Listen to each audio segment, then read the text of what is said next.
ఇది కేవలం సమాచారంగా మాత్రమే భావించండి. వైద్య నిపుణులను సంప్రదించండి. బోన్ డెన్సిటీ పెరగాలంటే మామూలుగా milk products, dairy products, calcium rich foods అనేది చిన్నప్పటి నుంచి వింటున్నాం. కానీ అవి నిజంగానే అబ్జార్బ్ అవుతాయండి బాడీలో? అది అబ్జార్బ్ అవ్వాలంటే కొన్ని ఇంకా వేరే ఫ్యాక్టర్స్ ఉంటాయి దాంట్లో. సో కాల్షియం మన బోన్లోకి లోపల వెళ్ళాలంటే ఫుడ్ నుంచి బ్లడ్లో వెళ్ళి బ్లడ్ నుంచి బోన్లో వెళ్ళాలి. ఈ ప్రాసెస్లో ఇంకొక దాని కాల్షియం ఫ్రెండ్ విటమిన్ డి అంటాం.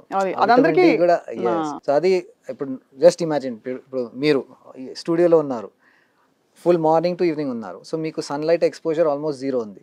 ఓకే, విటమిన్ డిది primary source especially in vegetarians like me, I'm a vegetarian. So vitamin D source is sunlight at least half an hour in the morning times. అంటే మరి మధ్యాహ్నం వెళ్తే హీట్ స్ట్రోక్ వస్తుంది, but around 8 o'clock 7 o'clock ఆ టైంలో వెళ్తే ఆ సన్లైట్లో విటమిన్ డి సోర్స్ చాలా బాగుంటుంది. అండ్ విటమిన్ డి ఉంటే కాల్షియం ఫ్రెండ్ అనమాట.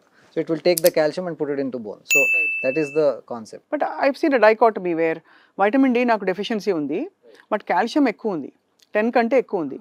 How does it happen? Uncommon. Uncommon. Yeah, it's uncommon. So there are other reasons for calcium excess and deficit both. So something may be but wrong. But common ga meer anedi vitamin D and calcium go together. Yeah, but commonly in Indians especially vitamin D deficiency చాలా చూస్తాము. చాలా. But calcium deficiency అంత ఉండదు, because calcium మనం ఎక్కడ measure చేస్తాం? Blood లో measure చేస్తాం. Blood calcium is generally fine. It's the fact that blood doesn't go into bone. అది మనకి absorption is what is important. It's not effective calcium ఎంత ఉందని, రైట్? సో యాక్చువల్లీ ఈ మోకాళ్ళ అరుగుదల ఇవన్నీ, మీరు యూఆర్ నీ రీప్లేస్మెంట్ సర్జన్ కదండి, ఈ మధ్య చాలా అడ్వాన్స్మెంట్స్ వచ్చేసాయి సర్జరీస్లో. కానీ ఇప్పటికీ మోకాళ్ళ సర్జరీ అంటే భయపడతారు అందరూ. టెంపరీ ఫిక్సెస్కి వెళ్ళిపోతారు, ఒక తైలం రాసేసుకుంటారు, లేదంటే అదేదో బ్యాండ్ పెట్టుకుని తిరుగుతారు కొన్ని రోజులు. So what is your best అంటే suggestion how to approach knee pain? So first thing is అది అక్నాలెడ్జ్ చేయాలి, నాకు ఉంది అని. అది చెప్పాలి జనాన్ని, మీ ఫ్యామిలీ మెంబర్స్కి చెప్తే, and correct consultation at the correct time. ఇప్పుడు మోకాల్ యాక్సిడెంట్లో one moment you're fine, next moment complete damage ఉంది, fracture or head injury whatever. ఈ మోకాలు అరగడాలు అట్లా కాదు కదా, it goes over period of time. So almost 1 year 2 years అట్లా మినిమం టైం తీసుకుంటుంది. సో యూ నో మీకు ఉంది అది. బట్ ఏమవుతుందంటే ఫస్ట్ 4 stages ఉంటాయి, ఎస్పెషలీ మోకాలు అరగడంలో 4 stages ఉంటాయి. ఇనిషియల్ స్టేజెస్లో మనకి అది తెలీదు, బాడీ కాంపెన్సేట్ చేసేస్తుంది, బికాస్ బాడీకి రిపేర్ మెకానిజమ్స్ ఉంటాయి కదా. సో ఆ మెకానిజమ్స్తో కాంపెన్సేట్ మనకి తెలీదు. అట్లీస్ట్ సెకండ్ స్టేజ్లో అంటే మేబీ ఒక 20 minutes నడిచిన తర్వాత మనకి ఒక ఐడియా వస్తుంది, ఏదో అవుతుంది ఇక్కడ, మోకాల్లో నొప్పి ఉంది, మెట్లు ఎక్కితే దిగితే కొంచెం ఆ సెన్సేషన్ వస్తుంది, డిస్కంఫర్ట్, పెయిన్ గురించి.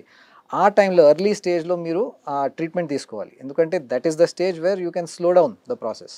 ఇప్పుడు సెకండ్ నుంచి థర్డ్ నుంచి 4th stage, ఈ స్టేజెస్ మనం స్లో డౌన్ చేయాలి. మన ట్రీట్మెంట్లో అదే మెయిన్ ఎయిమ్, బికాస్ అది యాజ్ ఐ సెడ్ అది age related degeneration of joint అంటాం దాన్ని. సో అది మనం టోటలీ రివర్స్ చేయలేము, అండ్ కంప్లీట్ ప్రివెన్షన్ కూడా నాట్ పాసిబుల్. స్లో డౌన్ చేయొచ్చు.